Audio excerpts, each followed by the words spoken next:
إن الحمد لله نحمده ونستعينه ونستغفره ونعوذ بالله من شرور أنفسنا ومن سيئات أعمالنا من يهده الله فلا مضل له ومن يضلله فلا هادي له ونشهد أن لا إله إلا الله وحده لا شريك له ونشهد أن محمدا عبده ورسوله فإن خير الحديث كتاب الله وخير الهدي هدي محمد صلى الله عليه وسلم وشر الأمور محدثاتها وكل محدثة بدعة وكل بدعة ضلالة وكل ضلالة في النار يا أيها الذين آمنوا اتقوا الله حق تقاته ولا تموتن إلا وأنتم مسلمون يا أيها الناس اتقوا ربكم الذي خلقكم من نفس واحدة وخلق منها زوجها وبث منهما رجالا كثيرا ونساء واتقوا الله الذي تساءلون به والأرحام إن الله كان عليكم رقيبا يا أيها الذين آمنوا اتقوا الله وقولوا قولا سديدا يصلح لكم أعمالكم ويغفر لكم ذنوبكم ومن يطع الله ورسوله فقد فاز فوزا عظيما أما بعد قال سبحانه وتعالى واعتصموا بحبل الله جميعا ولا تفرقوا واذكروا نعمة الله عليكم إذ كنتم أعداء فألف بين قلوبكم فأصبحتم بنعمته إخوانا وكنتم على شفا حفرة من النار فأنقذكم منها كذلك يبين الله لكم آياته لعلكم তাহতাদুন। সমস্ত তারিফ, সমস্ত প্রশংসা সেই মহান স্রষ্টার জন্য যে রব্বুল আলামিনের আমরা বান্দা, যিনি আমাদেরকে তার সর্বশ্রেষ্ঠ মাখলুকাত আশরাফুল মাখলুকাত মানুষ হিসাবে সৃষ্টি করেছেন। কৃতজ্ঞতা প্রকাশ করি সেই মহান আল্লাহ রব্বুল আলামিন শুধুমাত্র মানুষ করেনি, মানুষ করার পরে সবচেয়ে শ্রেষ্ঠ ধর্ম বিশ্বের মধ্যে সে সময় ছিল, এখনও আছে, আগামীতেও থাকবে। সেই শ্রেষ্ঠ ধর্ম হলো ইসলাম ধর্ম, যিনি আমাদেরকে সেই শ্রেষ্ঠ ধর্মের অনুসরী করেছেন এবং শ্রেষ্ঠ নবী আখির নবী সাইয়্যিদুল মুরসালিন খাতামুন নবিয়্যিন নবিয়ানা মুহাম্মদ সাল্লামের উম্মত হিসাবে আমাদেরকে সৃষ্টি করেছেন। সে আল্লাহ রাব্বুল আলামিনের কাছে কৃতজ্ঞতা প্রকাশ করি, আলহামদুলিল্লাহ।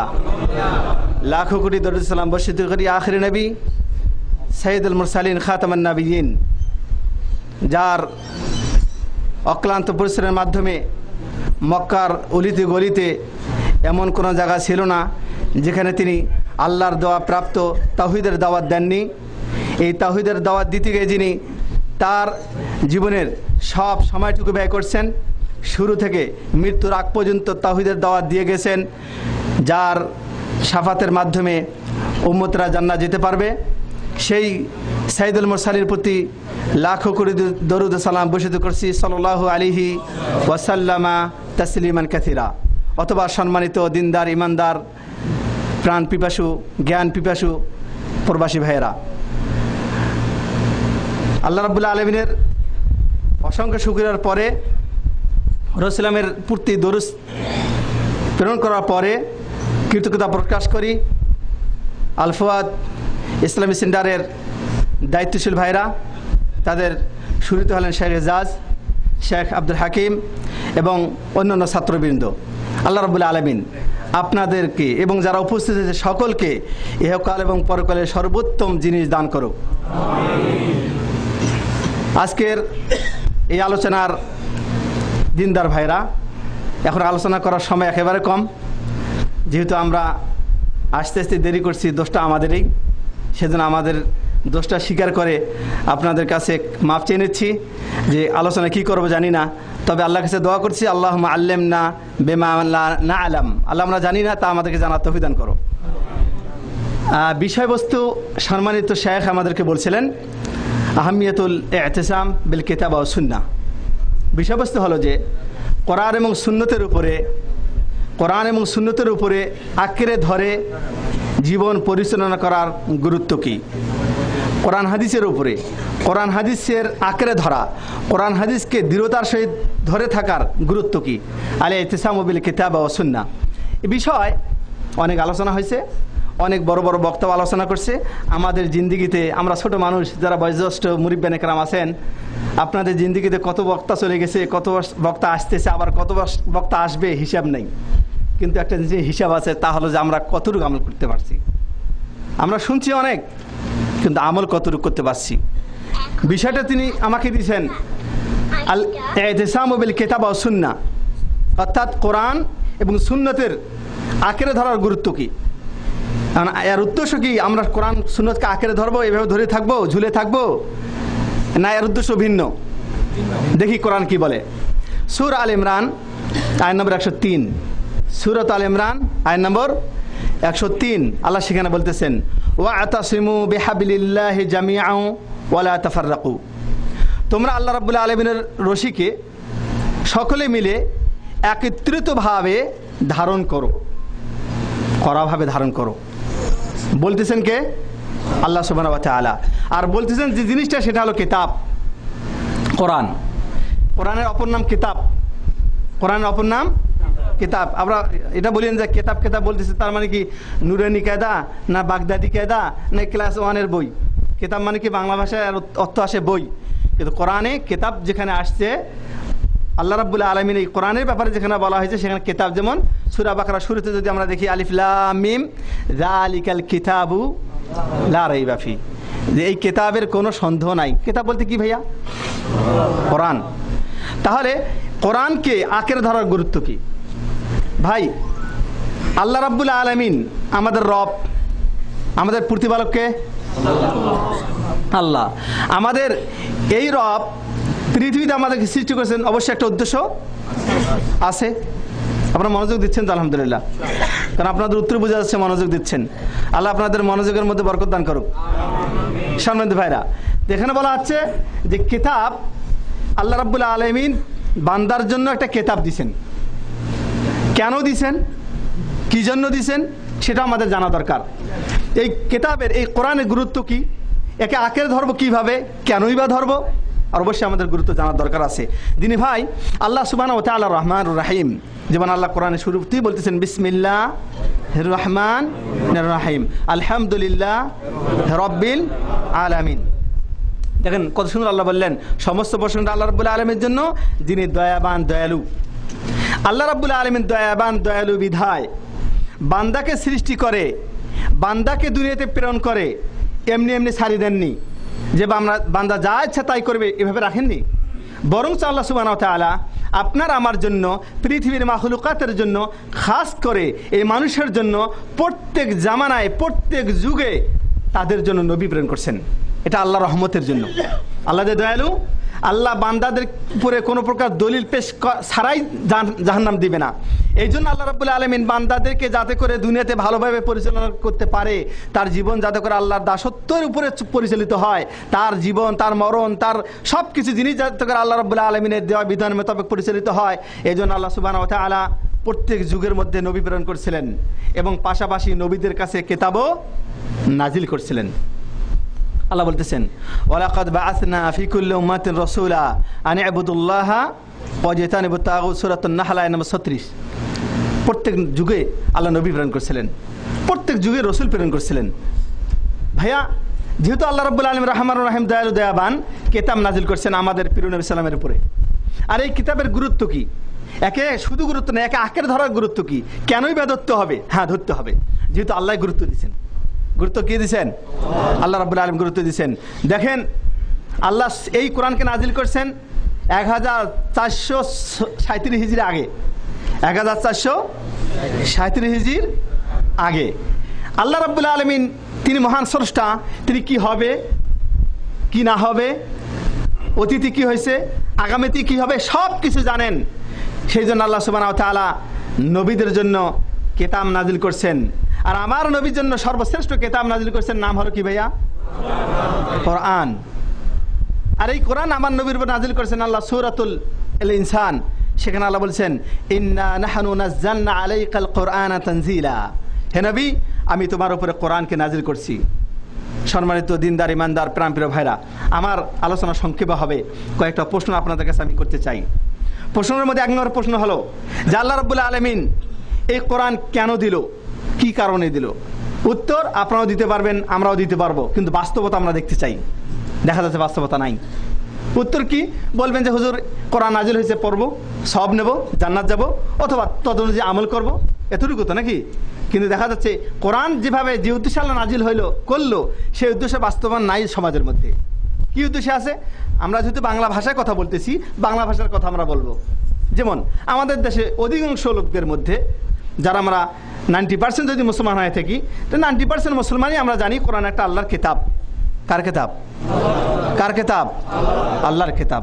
এটাও জানি যে কোরআন সর্বশ্রেষ্ঠ কিতাব। এটাও জানি যে এই কোরআন পড়লে অনেক সব হয়, ঠিক না বেঠিক?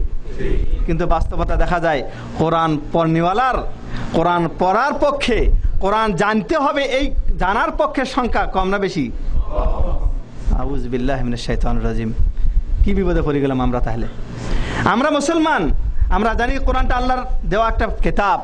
আমরা জানি এই কোরআন আল্লাহ রাব্বুল আলামিন আমাদের কাছে প্রেরণ করেছেন আমাদের কল্যাণের জন্য, না অকল্যাণের জন্য? কল্যাণের জন্য। আমরা জানি যে কোরআন মানুষের জান্নাত যাওয়ার একটা ওসিলা, মাধ্যম। কিন্তু দুঃখজনক হলো সত্য, 90% মুসলমানের মধ্যে যদি দেখা যায় হুজুর মোল্লা সাহেবরাই এনারাই কোরআন পড়ে, ঠিক না বেঠিক? যে ছেলেটা হওয়ার পরে দেখা যাচ্ছে যে হাত সমস্যা, পা সমস্যা, চোখের সমস্যা, বাবা মা নিয়ত করে ফেললো ফি সাবিলিল্লাহ। কি করে ভাইয়া? ফি সাবিলিল্লাহ, মানে আল্লাহর রাস্তায় দিয়ে দিল, যে এটার দ্বারা আর দুনিয়ার কোনো কাজ হবে না। এই আজান দিবে, নামাজ পড়বে, আর দাওয়াত যা একটা পাবে ওইটা দিয়ে তার সমাজ, তার পেটের ভাত সে নিজেই কি করবে? কামাই করে নিয়ে আসবে। এই চিন্তা চেতনা আমাদের সমাজের মানুষের মধ্যে। আমাদের সমাজের মানুষের মধ্যে কিতাব, এই কোরআনের চিন্তা ভাবনা হলো, বিশেষ করে যদি কোনো বিপদ আপদ আসে তাহলে কোরআনটা নিয়ে চুমা দেয়। কি দেয় ভাইয়া? চুমা দেয়। লম্বা টুপি দিল মাথায়, আর পাঞ্জাবি পরলো, হুজুরকে ডাকে নিয়ে আসলো, আবার সে নিজে কোরআন ধরে না, নিজে ধরে না। হুজুর কোরআনটা ধরেন ধরেন, মানে ওখানে সাপ আছে, হুজুর ধরবো না, ধরা যাবে না। কেন ভাইয়া? কি ব্যাপার? আপনি মুসলমান, কোরআন আপনার জন্য গাইড, আপনার জন্য এহকাল পরকাল শান্তি আছে নাই, অশান্তি দূর কিভাবে করা যায় সব কিছু আল্লাহ কোরআনে বলছেন। বলছেন না বলে নাই? আল্লাহ বলছেন সূরাতুন নাহল, সূরাতুন নাহলের মধ্যে আয়াত নম্বরটা এখন আমার স্মরণে আসতেছে না। আল্লাহ বলছেন যে আমি আল্লাহ রাব্বুল আলামিন কোরআনে সব কিছু তিবিয়ানান লিকুল্লি শাই, সব কিছু আমি দিয়ে দিছি, সব কিছু দিছি। কিন্তু সমাজের মধ্যে কোরআনের এমন গুরুত্বহীন হয়ে গেছে যে শুধুমাত্র কিছু মৌসুমে, কিছু কাজে, কিছু যে কোনো সমস্যা হলে তাকে লাগাই। তাছাড়া সুন্দর করে একটা রেহাল বানাইছি, অথবা একটা সুন্দর কাপড় দিয়ে বান্দি টান দিয়ে একেবারে আলমারির উপরে রেখে দিছি শো হিসাবে। মক্কায় মাঝে মাঝে আসে, আসার পরে কোরআনের দোকানে ঢোকার পরে বলে যে ভালো কোরআনটা দেন তো। আল্লাহু আকবার। যেরকম ভালো কোরআন চাইলো ওইরকম যদি ভালোভাবে পড়তো আর আমল করতো, সমাজের মধ্যে আমাদের হুজুরেরা এত আলোচনা করার প্রয়োজনই ছিল না, ঠিক না বেঠিক? দেখেন না সৌদি আরবে আলহামদুলিল্লাহ সালেহাত, সৌদি আরবে এক একটা মহাজরায় আমাদের আপকিকে প্রতি সপ্তাহে মহাজরা হয় ভাইয়া। আলোচনা লোক কম, কিন্তু মহাজরা মাশাআল্লাহ আছে, আলোচনা আছে। কারণটা কি? এরা ইসলাম ভালোবাসে না, বেশি ভালোবাসে। তার মানে তারা কোরআন সব সময় পড়ে, বোঝে, মানে চলে, ঠিক না বেঠিক? আর আমাদের আলোচনা হয়, লোকেরও সমস্যা নেই, লোক অনেক হয় মাশাআল্লাহ তাবারাকাল্লাহ। এক একটা তাফসির মাহফিলের এক একটা মডেলিং বক্তা আসে, নতুন মডেলের নতুন বক্তা, ঠিক না বেঠিক? এটা 2000 কয় সাল ভাইয়া? 2015 সাল। বাংলা বলতে কত? আজীব ঘটনা। 21শে ফেব্রুয়ারি আপনাদের মৃত্যু হবে যে, হ্যাঁ না? উনি ঠিকই বলছে। কে বলছে? সত্যি সবাই ঠিকই বলছে। হাসলেন কেন? এই তো এই সমস্যা। 21শে ফেব্রুয়ারি পালন করে, কিন্তু বাংলা জাতি, বাংলা ভাষা হয়, এরা বাংলা সন জানে না। যাই হোক, এটা বিষয় আমাদের ভিন্ন। আমরা বলতে চাচ্ছিলাম যে আজকে আপনার আরবি ইংলিশ তারিখ কত ভাইয়া? কত তারিখ? 29 তারিখ। দেখেন আল্লাহ রাব্বুল আলামিন এই কোরআন মানুষের জন্য এত সুন্দর একটা মডেল, এত সুন্দর একটা আদর্শ, মানুষ কিভাবে চলবে, কিভাবে আল্লাহর ইবাদত করবে, কাকে মানবে কাকে না মানবে, এই কোরআন আল্লাহ রাব্বুল সব কিছু তিবিয়ান লিকুল শাই সব বর্ণনা কোরআন আল্লাহ রাব্বুল করছেন। অতএব আহমিয়াতুল ইতিসাম বিল কিতাব ওয়াস সুন্নাহ, কোরআনের আঁকড়ে ধরার, কেতাবকে আঁকড়ে ধরার গুরুত্ব কি? এখানে উদ্দেশ্য হলো যে আমরা প্রতি মুহূর্তে প্রতি আমলে কোরআনের দলিল নিয়ে আমল করব, দলিল ছাড়া আমল করব। আল্লাহ বলেন সূরাতুল আল ইমরান আয়াত নম্বর 103, ওয়াতাসিমু বিহাবলিল্লাহি জামিআন ওয়া লা তাফাররাকু, তোমরা আল্লাহ রাব্বুল আলামিনের রশিকে সকলে মিলে ধারণ করো। এখানে বিহাবলিল্লাহ ইবনে কাসির বলতেছেন বিহাবলিল্লাহর মধ্যে অনেক মতামত দিয়েছেন। হাবলিল্লাহ বলতে কেউ বলতেছেন আল আহাদ অর্থাৎ প্রতিশ্রুতি, আবার কেউ বলতেছেন হিয়া কোরআন, হাবলিল্লাহর অর্থ হলো কি? কোরআন। আবার কেউ বলতেছেন ইসলাম, আবার কেউ বলতেছেন কালিমাত তাওহীদ, যেটাই যদি আনে সব একটাই হয়। কি হয় ভাইয়া? একটাই হয়। আল্লাহ বলেন ওয়াতাসিমু বিহাবলিল্লাহি জামিআন ওয়া লা তাফাররাকু, সকলে মিলে আল্লাহ রাব্বুল আলামিনের ইসলামটাকে, আল্লাহ রাব্বুল আলামিনের কোরআনটাকে একত্রিতভাবে ধারণ করো। ধারণ করার ব্যাপার অর্থ হলো যে প্রত্যেক কাজে প্রত্যেক ক্ষেত্রে আমরা যে আমলটা করব কোরআনের অনুমোদনটা নিয়েই আমল করব। কোরআনে আছে আমল করব, নাই আমল করা কি ভাইয়া যাবে না। তাহলে আসেন আল্লাহ কি বললেন, কেন আমল করবেন? কোরআনের মাধ্যম দিয়ে মানুষের অন্তরগুলি একত্রিত করা যায়। কেন যায়? আল্লাহ এই পাওয়ার, এই সৌন্দর্য, এর মধ্যে যে একটা তাত্ত্বিক জিনিস আছে, এর মধ্যে মানুষকে আকর্ষণ করা যায়, এই জিনিসটা দিচ্ছেন কে? কে দিছে ভাই? আল্লাহ সুবহানাহু ওয়া তাআলা। কারণ দেখেন এখানে আপনার আল্লাহ কি বললেন, ওয়াতাসিমু বিহাবলিল্লাহি জামিআন ওয়া লা তাফাররাকু, একত্রিত হও কোরআনের ছায়াতলে। কার ছায়াতলে? কোরআনের ছায়াতলে। কোরআনকে ধারণ করো, হাবলিল্লাহকে ধারণ করো, ইসলামকে ধারণ করো, তাওহীদকে ধারণ করো। একটার কথা বলছি কোরআন। ওয়া লা তাফাররাকু, ধারণ করার সাথে একত্রিত হওয়ার সাথে আরেকটা জিনিস বলছেন, আগাম, বিচ্ছিন্ন হইও না। বিচ্ছিন্ন হওয়া কি যাবে না। কেন? দেখেন কি বলছেন, ওয়াতাসিমু বিহাবলিল্লাহি জামিআন ওয়া লা তাফাররাকু ওয়াযকুরু নি'মাতাল্লাহি আলাইকুম ইয কুনতুম আ'দাআন ফাআল্লাফা বাইনা কুলুবিকুম। স্মরণ করো মানুষ আল্লাহর নিয়ামত কি? কি নিয়ামত? বলছেন ওয়াযকুরু নি'মাতাল্লাহি ইয কুনতুম আ'দাআন ফাআল্লাফা বাইনা কুলুবিকুম, যখন তোমরা পরস্পর শত্রু ছিলা। ভাই এদিকে মনোযোগ দেন। যখন তোমরা পরস্পর শত্রু ছিলা, আল্লাহ রাব্বুল আলামিন তোমাদের মধ্যে মহব্বত ঢালি দিল। কে মহব্বত ঢালি দিয়েছে? আল্লাহ সুবহানাহু ওয়া তাআলা। ওয়াতাসিমু বিহাবলিল্লাহি জামিআন ওয়া লা তাফাররাকু ওয়াযকুরু নি'মাতাল্লাহি আলাইকুম ইয কুনতুম আ'দাআন, ইয মানে যখন, কুনতুম মানে ছিলা, আ'দা মানে শত্রু, আদু। আদু, যখন তোমরা আদু ছিলা, শত্রু ছিলা, দুশমন ছিলা, একজন আরেকজনকে দেখতে পারো না। মক্কা যখন ইসলাম আসছিলেন তখন মক্কার লোকগুলো খুব মাশাআল্লাহ তাবারাকাল্লাহ মুত্তাকি ছিল না খারাপ ছিল? বর্তমান লোকগুলো ভালো না খারাপ? আজীব ঘটনা। রেজাল্ট তো ভালোই দিলেন আপনি, নিজেরটা ভালো বললেন। মক্কার লোকরা ছিল খারাপ। কোন দিক দিয়ে খারাপ? আল্লাহকে চিনতো না, আল্লাহর হক কি জানতো না, নবীর হক কি জানতো না, আল্লাহ কেন বানাইছে সেটাও। তো এখনকার লোক জানে নাকি ভাই? এখনকার লোক জানে যে আল্লাহর হক কি, আল্লাহ কেন বানাইছে এটা কি জানে? তা আপনি বলেন যে এখনকার লোক অনেক ভালো, কিসের ভিত্তিতে বললেন? চিন্তা করে বলেন। তখনকার লোকগুলি যেমন জানতো না আল্লাহর হক কি, অধিকার কি, এখনকার লোক আরো বেশি জানে না। এখনকার লোক আরো বেশি জানে না। তখনকার লোকগুলি তাওহীদের রুবুবিয়্যাহ জানতো। যখন আব্রাহাম বাদশাহ আপনার মক্কা শরীফকে, মক্কা কাবা শরীফকে, আপনার কাবা ঘরকে ধ্বংস করার জন্য সিদ্ধান্ত নিল, তখন আব্দুল মুত্তালিব, নবী সাল্লাল্লাহু আলাইহি ওয়াসাল্লামের দাদার নাম কি ভাইয়া? Abdul Muttalib. ডান পাশের সোজা লোকগুলি মাশাআল্লাহ উত্তর দিচ্ছে, বাম পাশের লোকগুলি ঘুম ধরছে, জানি না কি অবস্থা, কিন্তু ভাইরা অনেক ভালো, মনে হতে পারে খুব মনোযোগ দিয়ে শুনতেছে। যাই হোক, আব্রাহাম বাদশাহ তিনি সিদ্ধান্ত নিলেন কাবা ঘরকে ধ্বংস করবেন। আব্দুল মুত্তালিব ইসলাম গ্রহণ করেনি, ইসলামের উপরে ছিল না, কিন্তু দেখেন কিরকম কাজ করছেন। তাওহীদের রুবুবিয়্যাহর উপর তার কত একটা বিশ্বাস ছিল। বিপদ আসছে, কাবা ঘর ধ্বংস হবে, এটা ভালো সংবাদ না খারাপ সংবাদ? খারাপ সংবাদ। কার ঘর?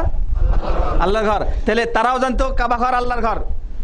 ভালো করে শোনেন, তারাও জানতো আল্লাহর ঘর আবার ধ্বংস হবে, বিপদ আসতেছে, মুসিবত আসতেছে, এটাও তারা জানতে পারছে। তো মুসিবত যদি আসে, তাহলে আপনি যদি জানেন মুসিবত, তাহলে অবশ্যই আপনাকে পালাইতে হবে অথবা কোনো ব্যবস্থা নিতে হবে। আব্দুল মুত্তালিব কি ব্যবস্থা নিলেন? তারা হাতি জীবনে দেখে নেই, উট দেখছে, হাতি দেখে নাই, তারা ভয় পেয়ে গেল। বলতেছে এখন কি করা যায়? ইমান দেখেন তাদের, কাফের হওয়ার পরে তাদের এক প্রকার ইমান ছিল, সেই ইমানটা হচ্ছে তাওহীদের রুবুবিয়্যাহর উপরে। কি বলল? কাবার ঘরের আমুদ ধরে, এরকম ভাবে তার কাবা ঘরের ওই ইয়াগুলি ধরে, কি বলে আপনার পিলারগুলি ধরে বলে ইয়া কাবা লাকা রব ইয়াহমিক, হে কাবা ঘর, তোমার একজন রব আছে, পূর্তি পালক আছে, ইয়াহমিক, তোমাকে রক্ষা করবে। সুবহানাল্লাহ। আর এখনকার মুসলমানের যদি কিছু হয়ে যায়, মুসলমান আল্লাহকে কথা বলে না, আল্লাহ তুমি আমার আল্লাহ, তুমি আমাকে রক্ষা করবে, কথা বলে না। মুসলমান চলে যায় আলা তুল, ডাইরেক্ট চলে যায় পীর সাহেব একটু পানি পরা দেন, ঝাড়ি টাড়ি দেন, রক্ষা করেন আমাকে। আর একজন ধরে চলে যাচ্ছে একেবারে গামছা ধরার জন্য, ওখানকে কি হাসিল করা যায় নাকি বরকত টরকত। আর একজন চলে যাচ্ছে, ভাই আপনি বললেন একটু আগে যে সে জামানার লোকগুলি খারাপ ছিল, এখনকার লোকগুলা বেশি খারাপ। মন খারাপ করিয়েন না ভাইয়া, যদি আমরা খারাপ হইতে কি করবো? কার ব্যাপার খারাপ কথা বলতেছেন? আপনার ভালো মানুষ, আপনার গালি দিচ্ছি না কিন্তু, কারণ আপনার যদি ভালো না হতেন এখানে আসতেন। আলহামদুলিল্লাহ বলেন, আবার বলেন আলহামদুলিল্লাহ। আল্লাহ আপনাকে চয়েস করছে। দেখেন কোন দিক দিয়ে তারা খারাপ ছিল, আর এখন কেন বেশি খারাপ। তারা আল্লাহকে ইবাদত দিত না বিধায় তারা বেশি খারাপ, মানে তখনকার জামানায় খারাপ ছিল। আর এখন আমরা ভালো করে শোনেন, আমরা আল্লাহ রাব্বুল আলামিন লালনকর্তা, পালনকর্তা, রিজিক দাতা, ঠিক না বেঠিক? আপনার সৃষ্টি করছে কে? রিজিক দেয় কে? আপনার সুস্থতা বানায় কে? আপনার সমস্যা দূর করে দেয় কে? দেখেন এই যে আপনার তাওহীদের রুবুবিয়্যাহ, ইফরাদুল্লাহ বিআফআলিহি, আল্লাহর কার্যক্রমের ক্ষেত্রে, আল্লাহর যে কোনো কাজের ক্ষেত্রে তিনি একক, অদ্বিতীয়, যতগুলি কাজ তিনি একাই করেন, এইটাকে বলে তাওহীদের রুবুবিয়্যাহ। আব্দুল মুত্তালিব চিন্তা করলো কাবা ঘরকে হেফাজত করার জন্য আমার ক্ষমতা শেষ, অতএব আমার একজন আল্লাহ আছে, তার ক্ষমতা শেষ হয় না। সুবহানাল্লাহ। তিনি কে ভাইয়া? আল্লাহর উপর ন্যস্ত করে দিলেন, ইয়া রব ইয়া কাবা লাকা রব ইয়াহমিক, হে কাবা তোমার একজন রব আছে, তোমাকে রক্ষা করবে। এখনকার মুসলমান যদি আপনি বলেন ওয়াতাসিমু বিহাবলিল্লাহি জামিআন ওয়া লা তাফাররাকু, ও ভাই সেই জামার মুসলমানদের মধ্যে একটা ভুল, অসংখ্য ভুল, হাজার ভুল, এই ভুলের মূল কারণ ছিল তাদের মধ্যে তাওহীদ ছিল না। কি ছিল না? তাওহীদ ছিল না। বিধায় তাওহীদ না থাকার কারণে, আল্লাহর রশিকে ভালো করে ধারণ না করার কারণে, আল্লাহর দ্বীনকে ধারণ না করার কারণে, ভালো করে না ধরার কারণে তাদের মধ্যে ছিল হিংসা, বিদ্বেষ, কাটাকাটি, হানাহানি, খুনাখুনি, চুরি, ডাকাতি। ছিল না? ছিল না?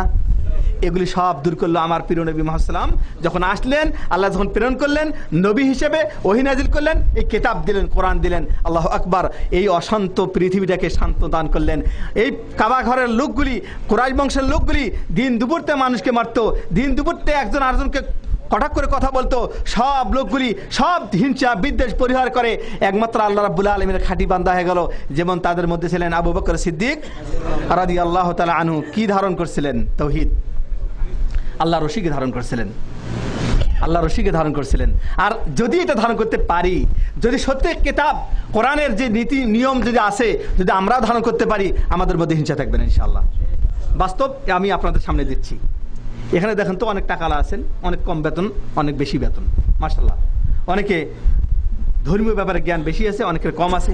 অনেকে দুনিয়ার ব্যাপারে ইঞ্জিনিয়ার আছেন, ডাক্তার আছেন, সুপারভাইজার আছেন, আছেন না ভাইয়া? কিন্তু এই যে এখানে আলোচনা করতেছি আমরা, এটা কি আমাদের কোনো দলীয় আলোচনা না কোনো ভোটের আলোচনা? আগামীকাল কোনো ভোট দিবেন নাকি আপনাদেরকে? না না, আপনাদেরকে কোনো টাকা দেওয়া হবে? কার আলোচনা? এই আল্লাহর আলোচনা হচ্ছে। পরস্পর হিংসে ভুলে গেছেন না জাননি? বিদ্বেষ ভুলে গেছেন না জাননি? জায়গা করে দিচ্ছেন না? এই যে যদি সত্যি মানুষ যদি এক আল্লাহকে মানে, এক আল্লাহ রশিকে ধারণ করে, দেখবেন হিংসা থাকবে না। দলিল এই আয়াতটা নেন, ওয়াতাসিমু বিহাবলিল্লাহি জামিআন ওয়া লা তাফাররাকু ওয়াযকুরু নি'মাতাল্লাহি আলাইকুম। হে নবী, তুমি তাদেরকে বলো তারা যেন স্মরণ করে আল্লাহ যে নিয়ামত দিয়েছিল তাদের উপরে। ওয়াযকুরু নি'মাতাল্লাহি আলাইকুম ইয কুনতুম আদাআন ফাআল্লাফা বাইনা কুলুবিকুম। যখন তোমরা পরস্পর হিংসা বিদ্বেষ শত্রু ছিলা, আল্লাহ তোমাদের মধ্যে ঢালি দিল মুহাব্বত। সুবহানাল্লাহ। কে ঢালি দিছে? কিসের মাধ্যমে মুহাব্বত আসলো? ইসলাম। কিসের মাধ্যমে? ইসলামের মাধ্যমে মুহাব্বত আসলো। এখন তো ইসলাম আপনারও আছে, আমারও আছে, মুহাব্বত নেই। মুহাব্বত মাফি। লেশ কেন? একজন মুসলমান যদি আরেক মুসলমানের পিছে লাগে, ভালো কাজ না খারাপ কাজ হচ্ছে এটা? রাসূলুল্লাহ বলেন লা তাদাবারু ওয়ালা তাহাসাদু ওয়ালা তাদাবারু ওয়ালা তাকাআতু ওয়া কুনু ইবাদাল্লাহি ইখওয়ানা। তোমরা পরস্পরের পিছে লাগো না, তোমরা হিংসা করো না, তোমরা মানুষের সঙ্গে বিচ্ছেদ ঘটাও না, আল্লাহর বান্দা একত্রিত হয়ে যাও। কিন্তু আমরা তো সেরকম নাই, মুসলমান, আমরা মুসলমান। আল্লাহ বলতেছেন যদি সত্যিকারের তাওহীদ আমরা জানতাম, সত্যিকার আল্লাহর হক যদি জানতাম, কিতাবকে যদি আমরা ধারণ করতে পারতাম, আল্লাহ বলছে আল্লাফা বাইনা কুলুবিকুম, আল্লাহ তোমাদের মধ্যে মুহাব্বত ঢালি দিত। এখন মুহাব্বত ঢালি দিয়ে করবে কি? মহব্বত যদি ঢালি দেয়, এ করে কবর পূজারি, ও হলো মাজার পূজারি, এ মানুষের পূজা করে, ও দরগার পূজা করে, এ আজমির শরীফের পূজা করে, ও বড়পুরের পূজা করে, ও মাজ্জাফিরের পূজা করে, আছে না ভাই এরকম? তাহলে আল্লাহ এই মতে মহব্বত ঢালি দেয়, কাজ হবে না। আপনার আমার বিবেকে হতে পারে যে অনেক দিন থেকে দাওয়াত চলতে আছে, কাজ হচ্ছে না, কিন্তু আল্লাহ রাব্বুল আলামিন ভালো জানে যে আমার এই পৃথিবীতে কখন কাজ হবে। আল্লাহ জানে না জানে না? বিধায় আল্লাহ কুন ফায়াকুন করলে হয়ে যায়। কুন মানে কি ভাইয়া? হও। ফায়াকুন মানে হয়ে যাও, হয়ে যায়। কিন্তু আল্লাহ তো ইচ্ছা করতে পারতো, মুহাম্মদ সাল্লামকে প্রেরণ করলো, পরের দিন সারা মক্কাবাসী মাশাআল্লাহ তাবারাকাল্লাহ ইমানের মধ্যে প্রবেশ করলো। হয়েছে নাকি? হয়েছে? হয়নি। নবী মুহাম্মদ সাল্লামের জন্য মক্কার জিন্দেগিতে 13টি বছর লাগছে মানুষকে পরিষ্কার করার জন্য। আগাছাগুলিকে পরিষ্কার করছেন, সব আপনার কুফরি মতবাদ, সব আপনার অশ্লীল খারাপ কার্যক্রম সবগুলি উৎপাদন করছেন, দূর করছেন তাওহীদ দিয়ে, ইতিসাম বিহাবলিল্লাহ দিয়ে, আল্লাহর এই কোরআন দিয়ে এবং ইসলামের আইন নীতি দিয়ে। যখন সাহাবাদের অন্তরগুলি দেখছে মাশাআল্লাহ তাবারাকাল্লাহ পরিষ্কার, একজন আরেকজন ভাই হয়ে গেছে, একজন আরেকজনের প্রতি এত মহাব্বত, ইউসিরুনা আলা আনফুসিহিম ওয়ালাউ কানা বিহিম খাসাসা, একজন আরেকজনের উপরে এত প্রাধান্য দেয় যদিও তার ক্ষতি হয়, ক্ষতিকে ক্ষতি মনে করে না। সুবহানাল্লাহ। তার কখন হবে এটা? যখন আমাদের মধ্যে তাওহীদ থাকবে, যখন ইতিসাম বিকিতাবিল্লাহ হবে, আল্লাহর কিতাবকে রশিকে ভালো করে ধারণ করতে পারবো। সব ক্ষেত্রে, আমলের ক্ষেত্রে কোরআনে আছে আমল করব, নাই আমল করব না। এই থিওরি, এই সূত্র, এই নিয়ম এখন আমরা সমাজের মধ্যে প্রতিষ্ঠা করতে পারিনি। এই জন্য গুরুত্ব হচ্ছে আহমিয়াতুল ইসলাম বিল কিতাব, কোরআনের আঁকড়ে ধরার গুরুত্ব কি? গুরুত্ব এই জন্য যে সমাজের মানুষ কোরআনের গুরুত্বটা কমই বোঝে। দুঃখ লাগে, কষ্ট লাগে। আমাদের সমাজের মধ্যে বড় বড় আপনার আন্তর্জাতিক মানের মেলাও হয় না ভাইয়া? সেখানে কোরআনের একটা যে সরকারের পক্ষ থেকে বলবে যে আমরা এবছর সর্বশ্রেষ্ঠ যে কোরআনটার মধ্যে দেখব প্রিন্ট ভালো, কাগজ ভালো, যে কোরআনটার খুব ভালোভাবে প্রিন্ট সব কিছু নিখুঁতভাবে করছেন বাইরের কাজগুলি, এই এর ভিত্তিতে আমরা যে স্টলটা দেবো কোরআনের মাশাআল্লাহ ভালো, তাকে একটা পুরস্কার দেবো। শুনছি নাকি? অথচ এই কোরআন মানুষের মহাব্বত বৃদ্ধি করে দিচ্ছে, হিংসা বিদ্বেষ দূর করে দেয়। ফাআল্লাফা বাইনা কুলুবিকুম ফাসবাহতুম বিনি'মাতি ইখওয়ানা ওয়া কুনতুম আলা শাফা হুফরাতিন মিনান নার। ও ভাইয়া, আল্লাহ বললেন যখন আমি নিয়ামত ঢালিয়ে দিলাম তোমাদের মধ্যে, হাবলিল্লাহ আল্লাহর রশিকে যখন তোমরা ধারণ করলা, আমি তোমাদের মধ্যে নিয়ামত দিলাম। নিয়ামত কি? মহাব্বত দিলাম। পরস্পরের হিংসা দূর হইলো, আপনার পরস্পরের মধ্যে কাটাকাটি হানানি সব দূর হয়ে গেল, ভাই হয়ে গেল। ফাসবাহতুম বিনি'মাতি ইখওয়ানা ওয়া কুনতুম আলা, দ্বিতীয় নম্বর, ওয়া কুনতুম আলা শাফা হুফরাতিন মিনান নার, তোমরা জাহান্নামের নিকটে চলে গেছিলা। আউযু বিল্লাহ, জাহান্নামের নিকট। ওয়া কুনতুম আলা শাফা হুফরাতিন মিনান নার ফাআনকাযাকুম মিনহা, আল্লাহ বললেন আমি সেই জাহান্নামের নিকট থেকে তোমাদেরকে বাঁচিয়ে আনছি। সুবহানাল্লাহ। দিনী ভাই, সম্মানিত উপস্থিতি, ওয়াজ করে লাভ নাই, আমল করতে হবে। আর কত ওয়াজ শুনবেন, আর কত ওয়াজ শুনবো? তাহলে ইতিসাম বিল কিতাব, কোরআনকে আপনাকে ধারণ করতে হবে। এটার জন্য আমি বাইরে থেকে শুনতেছিলাম, শেখ আব্দুল হাকিম ওয়াজ করতেছিলেন যে আপনার কর্মগুলি আল্লাহর জন্য হতে হবে। যদি হয় আপনার ছোট কামও যদি আল্লাহর জন্য হয়, তাহলে জিরো থেকে আপনি হিরোয় পরিণত হবেন। আর আপনার বড় কাজ যদি আল্লাহর জন্য না হয়, তাহলে আপনার হিরো থেকে জিরো হতে হবে। নাউজুবিল্লাহ। কথা বুঝে আসছে না? আসে নাই? অতএব আল ইতিসাম বিল কিতাব ওয়াস সুন্নাহ, কোরআনকে, কোরআনের রশিকে আপনাকে ধারণ করতে হবে। কিভাবে? যে কোনো আমলের ক্ষেত্রে আপনাকে কোরআন থেকে দলিল, হাদিস থেকে দলিল থাকলে আমল করব, না থাকলে কি ভাইয়া করব না। বুঝে আসছে না? আসে নাই? যদি আমরা দেখি এই কোরআনের ব্যাপারে আল্লাহ রাব্বুল আলামিন আরো বললেন, যেমন আলিফ লাম মিম যালিকাল কিতাবু লা রাইবা ফি, আলিফ লাম হরফুল মুকাত্তাআত, এর অর্থ আল্লাহ ভালো জানেন। যালিকাল কিতাব, এই কিতাব অর্থাৎ বিমানা কোরআন, লা রাইবা ফি আই লা শাক্কা ফি, কোরআনের মধ্যে কোনো সন্দেহ নাই। সন্দেহ আছে? সন্দেহ আছে? আসতে বলছেন, সন্দেহ আছে? একটু সন্দেহ? অনেকে এই কোরআনের কথা বলতে গেলে ভাই এখানে তো এটা চলবে না। কেমন চলবে না? যেমন আমি আপনাকে বলি, বর্তমান সমাজের মধ্যে আমরা যারা কোরআন মানি, কোরআনে সব কিছু আছে, এটা কি আপনারা বিশ্বাস করেন না করেন না? সব কিছু আছে না নাই? আপনার জীবন, আপনার মরণ, আপনার চাকরি ব্যবস্থা, আপনার সামাজিক ব্যবস্থা, আপনার পারিবারিক ব্যবস্থা, আপনার সমস্ত কিছুর কথা কোরআনে আছে না নাই?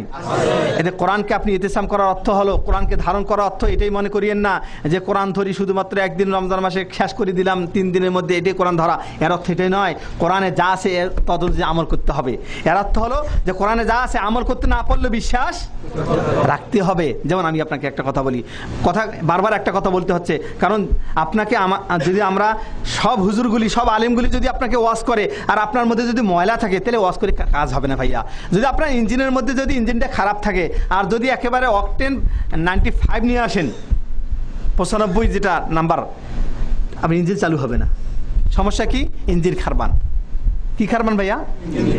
ঠিক আপনার আমার ভিতরে যদি তাওহীদের মূল্য না থাকে, তাওহীদ যদি না থাকে, কোরআনের গুরুত্ব অর্থাৎ তাওহীদের গুরুত্ব, কোরআন কি নিয়ে আসছে? তাওহীদ। এটা যদি আপনার আমার ভিতরে না থাকে, নামাজের ওয়াজ করে কি হবে, যাকাতের ওয়াজ করে কি হবে, আপনার ইসলামী আন্দোলনের ওয়াজ করে কি হবে, আপনি যা কথা বলেন না কারণ যদি আপনার তাওহীদ না থাকে তাহলে এই সমস্ত আলোচনা করে কোনো ফায়দা হবে না। এই জন্য আল আহমিয়াতুল ইতিসাম বিল কিতাব, কিতাবের গুরুত্ব আপনাকে অবশ্যই অবশ্যই দিতে হবে। কথায় কথা বাড়তেছে, আমি একটা কথা সব জায়গায় বলি, আবার আপনাদের বলতেছি, ও ভাইয়া এই বিল্ডিং, আপনি কি কোনো নতুন আধুনিক মডেলের কোনো ইঞ্জিনিয়ারকে দেখছেন যে তিনি নকশা আপনাকে দিচ্ছে, প্ল্যান দিচ্ছে যে আপনার এই 10 তলা বিল্ডিংয়ের প্রথম কাজ করবো আমরা 10 তলার? দেখছেন নাকি? আপনাদের মানে বুঝাইতে পারিনি, আরবিদি বলবো। আধুনিক মডেলে কোন একটা ভালো মাশাআল্লাহ তাবারাকাল্লাহ 1 নম্বর ইঞ্জিনিয়ার বাংলাদেশের বুয়েট বিশ্ববিদ্যালয়তে পড়াশোনা করছে, সেখান থেকে শেষ করে বলতেছে আমার মূল্যায়ন নাই সৌদি আরবে, মেডেল এসে আমার মূল্যায়ন নাই, অতএব আমাকে একটা আমেরিকা ব্রিটেন থেকে একটা কোনো ইউনিভার্সিটি থেকে ভালো একটা সার্টিফিকেট নিতে হবে, তখন এই দেশে আসলে আমার বেতন বাড়বে। সেই বড় একজন ইঞ্জিনিয়ারও যদি আসে, আসার পরে আমরা এ পর্যন্ত শুনি নাই, কেউ শুনছেন কিনা জানি না, তবে আমরা শুনি নাই যে প্রথম আসি বলছে বিল্ডিং কত হবে ভাইয়া, আপনি বললেন যে 10 তলা বিল্ডিং হবে, ফাউন্ডেশন 10 তলা লাগবে। ইঞ্জিনিয়ার কখনো বলে না ঠিক আছে আমার প্ল্যান হলো আপনাকে দিচ্ছি, শুরু করবো আমি 10 তলা থেকে। আর যার বিল্ডিং বানাবে সে যদি বিল্ডিং সম্পর্কে কোনো জ্ঞানও না থাকে, তখন বলবে যে বাবা তোমার বিল্ডিং এর দরকার নেই আমার, তোমার দ্বারা আমি বিল্ডিং মারে আমি মারা যাব। কিভাবে 10 তলা বানাবেন, নিচের কোনো খবর নাই। তো আপনাকে 10 তলা বানানোর আগে 1 তলার ফাউন্ডেশনটা ঢালতে হবে, মাটির নিচে টাকা বেশি দিতে হবে। আপনার ভিতরে তাওহীদের দাওয়াতের আগে যদি আপনাকে সারা রাত কান্নাকাটি করায়, হুজুর কাঁদতেছে, জনগণ কাঁদতেছে, সবাই কাঁদতেছে, সুবহানাল্লাহ আল্লাহু আকবার তাকবীরে একেবারে মুখরিত অবস্থা, কিন্তু তাওহীদ মাফি, তাওহীদের আলোচনায় হয় না, সমাজ কিয়ামত পর্যন্ত হবে, সমাজের মধ্যে ইসলাম কায়েম হবে না। লিখে নেন, এটা আপনার আমার কথা না, আল্লাহ রাব্বুল আলামিনের কথা। আল্লাহ রাব্বুল আলামিনের কথা আপনি কোথায় নিচ্ছেন দেখেন, আল্লাহ কোরআনে কি বলতেছেন, সূরা কুরাইশে, ফালইয়াবুদু রাব্ব হাযাল বাইত আল্লাযী আত'আমাহুম মিন জু' ওয়া আমানাহুম মিন খাউফ। ওই আল্লাহর দাসত্ব করো, ওই আল্লাহকে ইবাদত দাও। কাকে ইবাদত দেব? এক আল্লাহর ইবাদত দেব। নামাজ কার জন্য হবে? সিজদা কার কাছে? চাবেন কার কাছে? বিপদ আপদে দৌড়াবেন কার কাছে? আল্লাহর কাছে। এইরকম যদি তাওহীদ আপনি যদি বানাইতে পারেন, যদি আপনার সমাজে, আপনার বাড়িতে, আপনার নিজের মধ্যে ব্যক্তিগত জীবন, পারিবারিক জীবন, সামাজিক জীবন, রাষ্ট্রীয় জীবনে থাকে কারা? বুঝছেন? আল্লাহ। আল্লাহ তো থাকে, আপনারা তো রাষ্ট্রীয় জীবনে যাবেন, কথাটা বোঝেন। ব্যক্তিগত জীবন আপনি আমি তাওহীদ ঠিক করে নিছি, ইতিসাম বিল্লাহ, আল্লাহ তাওহীদকে আমরা মেনে নিছি, আঁকড়ে ধরছি, আল্লাহর সঙ্গে কোনো শিরক করবোই না জেনে ইনশাআল্লাহ, এরকম ভাবে ধারণ করে নিলাম।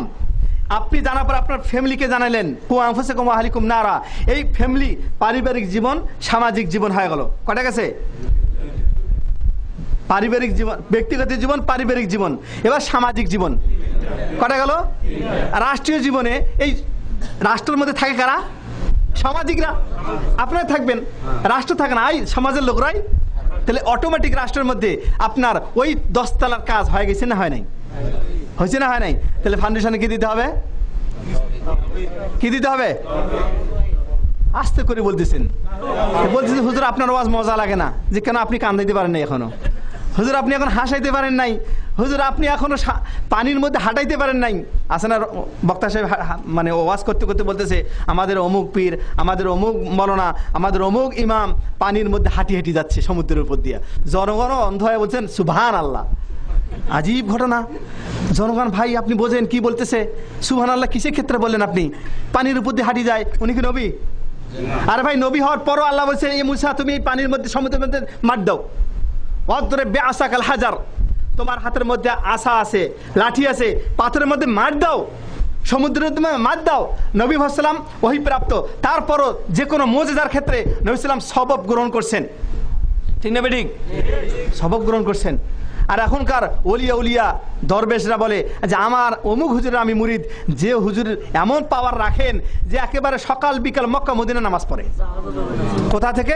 বাংলাদেশে বসে থেকে জহর নামাজ পড়ে আপনার কাবা শরীফে, আসর পরে মদিনা শরীফে, মাগরিব পরে ওখানে, মানে সব ইমামতির দায়িত্ব এখানে নিছে, ওখানে শুধু দেহটা পড়ে আছে। জনগণ বলেছে এইরকম তো হুজুরের আমি হবার মানে মুরিদ হতো আমি অনেক ভাগ্যবান। বাবারে বাবা, এরকম হুজুর তো এত পাওয়ার। হায়রে ভাইয়া, আপনার আকীদা কোথায় আছে? আপনার তাওহীদ কোথায়? ওয়া আতাসিমু বিহাবলিল্লাহি জামিআ, ওরাও এই আয়াত দিয়া আপনাকে বুঝাচ্ছে আল্লাহ রশিকে ধারণ করো। ও আল্লাহ রশি কোথায়? আপনি যে মানে যে সমস্ত কথাবার্তা বলতেছেন ওখানে তো আল্লাহ রশির কথাই নাই, কারণ আপনার কথা বলতে কোরআন দিয়ে। কি দিয়ে ভাইয়া? কোরআন দিয়ে। আপনি বা আমি তখনই আপনার সমাজের মধ্যে, আপনার ব্যক্তিগত জীবনে, আপনার পারিবারিক জীবনে, আপনার সামাজিক জীবনে তাওহীদ চলে আসলো, তাহলে বিইذنিল্লাহ আল্লাহ রাব্বুল আলামিন ওই সমাজের মধ্যে আল্লাহ জানেন যে এই যে আপনার বাড়ির, আপনার ফ্যামিলির, আপনার আত্মীয় স্বজন সকলেই তাওহীদ জানার পরে যারা এলাকার মধ্যে দায়িত্বশীল হবে তারা তো আপনাদের মধ্যে কেউ হবে নাকি? হবে না? হবে না। তখন তার দ্বারা কখনো শিরকি কাজ হবে না, তার দ্বারা বেদাতি কাজ হবে না।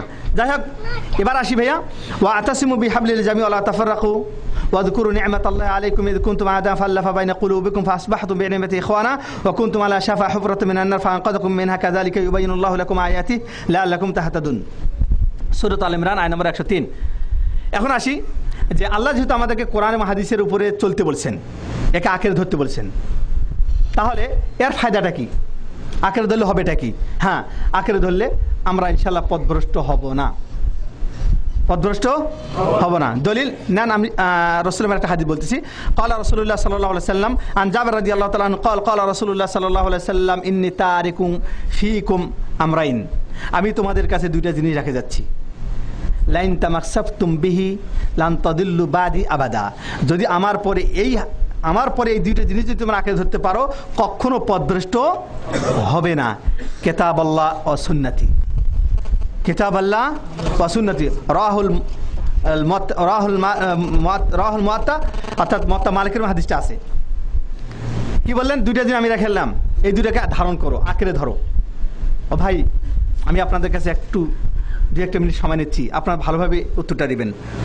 সারা পৃথিবীর মালিক কে ভাইয়া? আল্লাহ। আল্লাহ কি জানে না এই সমাজটা কিভাবে চলতে হবে, কোন কিতাব দিয়ে, কোন আইন দিয়ে? আল্লাহ জানে না? জানে। জানে বিধায় কিন্তু আল্লাহ কোরআন দিয়েছেন। এখন কোরআনটা বুঝাবে কে? আল্লাহ জানে না? জানে না। সেই জন্য কাকে পাঠাইছেন?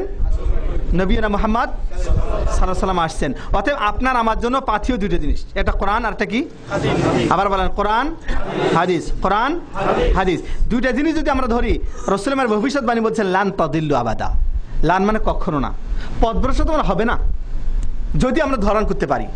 হ্যাঁ, পথভ্রষ্ট হব না যদি আমরা আমল করতে পারি, ধরতে পারি।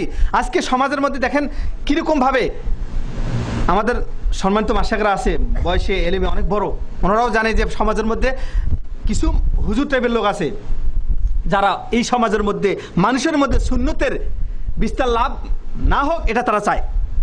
কিছু হুজুর, সবাই বলি না আমি, কিন্তু কিছু লোক আছে যে সমাজের মধ্যে রাসূলের সুন্নত বিস্তার হোক, মানুষ জানুক, এটা চায় না।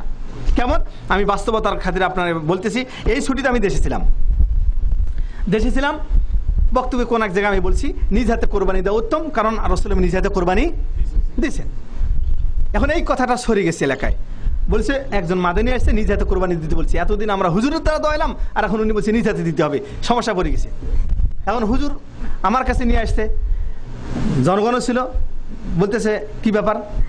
প্রথমত সমস্যা ছিল যে হাত উঠি দোয়া করা যাবে না, ঈদের ময়দানে যাবে না।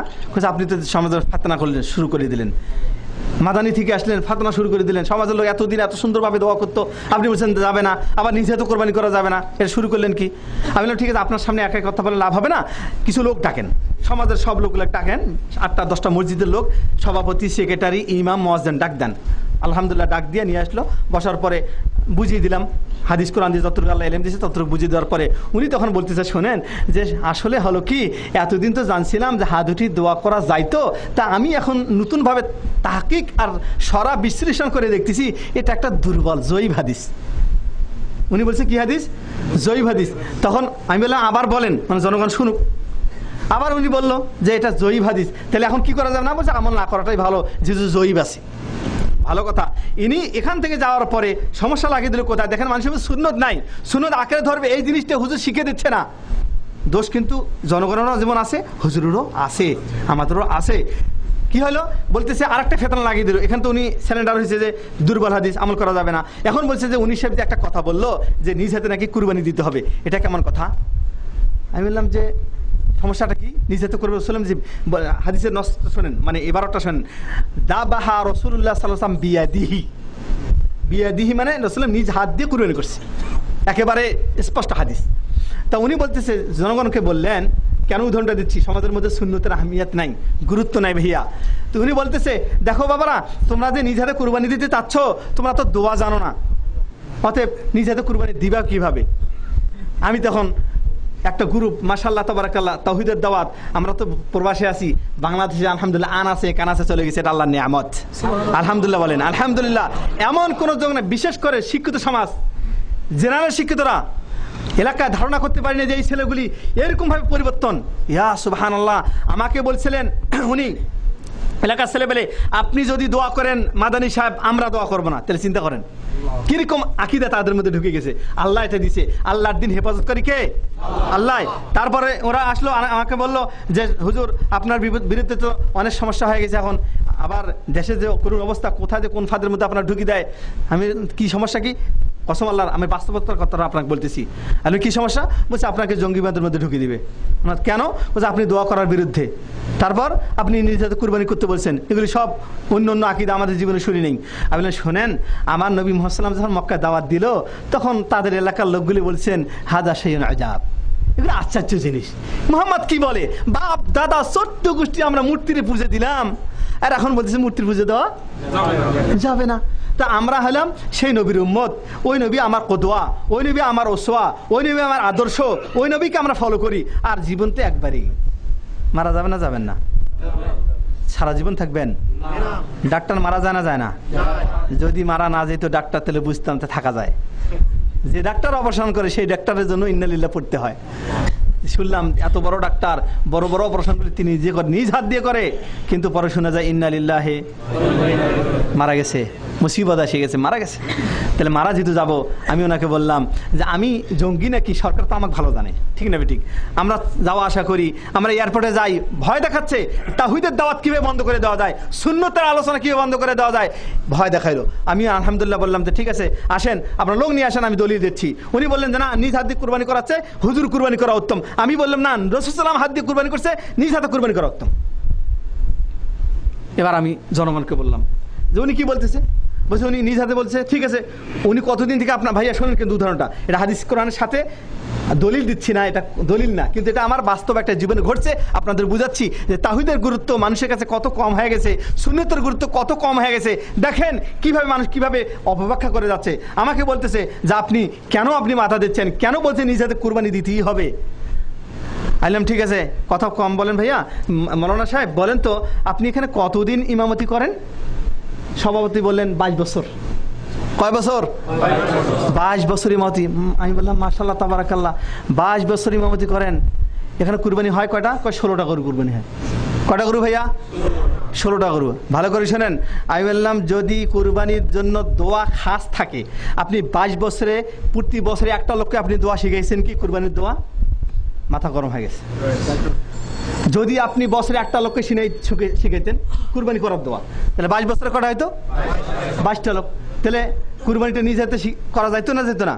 উনি কিন্তু বলছে যে নিজ হাতে করা যায়, কিন্তু তোমরা দোয়া জানো না। ওখানে মারিয়ে দিছি, কি জানে না? নিজ হাতে করা যায় কিন্তু তোমরা দোয়া জানো না। আমি তখন আল্লাহ কি রহমত, আমি বললাম ঠিক আছে বাবা, আপনার কথা রইলো। 22 বছর আপনি ইমামতি করলেন, আপনি তো বলছেন করা যায়, দোয়া জানে না। তো বছরে যদি আপনি একটা লোককে ইমামতি দোয়াটা শিখাইতেন, কটা লোককে? তাহলে 22 বছরে কুরবানি হয় কটা? এক্সেস কটা থাকে?